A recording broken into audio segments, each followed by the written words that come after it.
How you going? I woke up in the middle of the night because my wife was breastfeeding my child, and I was thinking about different religions while I was laying there.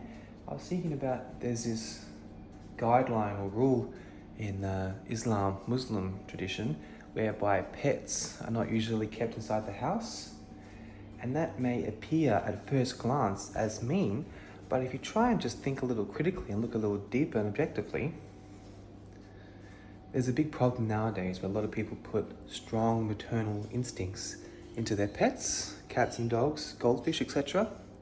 And that doesn't seem to be really effective because in the long game, there is a bit of a race. There's a bit of a competition. That's why they call it race. And certain people are having lots of kids and certain people, whites, are not. They're hanging out with their cats until their mid-30s, and maybe they have one, and their kid's autistic and gay. So maybe think about just understanding that there's guidelines and rules, and perhaps they may seem old-fashioned, but just think of them as like rules for a soccer game. Maybe they can be slightly bent, but they're there for a reason, because that's how the game continues to flourish and be fun and enjoyable for everyone intergenerationally.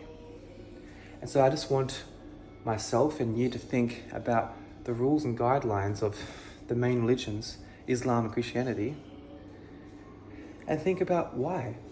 Like, you can't just think, oh, that's mean, oh, that's a big bully. It's like, well, if you think critically, what would be the rational benefit, you know?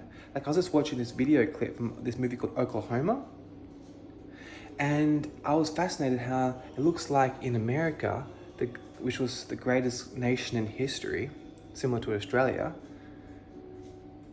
like the turn of the 20th century, like around 1880 to 1920, it was very common, probably before that, 1860 to 1880, it was very common for women to be very covered. And it just seemed like this scene, they just got married, everyone's dancing around, and imagine if there was one lady there just wanted to wear like these skin-tight short shorts, and she was just doing squats all day eating salmon, and she wanted all this attention. Like, how the dynamic would be changed, whereby, like, you know, yes, women's bodies are fantastic, most beautiful thing in the world, but to like flaunt your sexuality, it just changed the dynamic, because then everyone's just like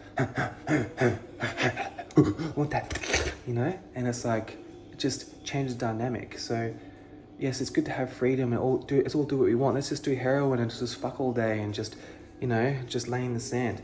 But that sounds nice, but you have to have like impulsive restraint. We can't all do what we want, you know? We have to have like, because it may seem okay for a second, but then the ripple effect is tremendous.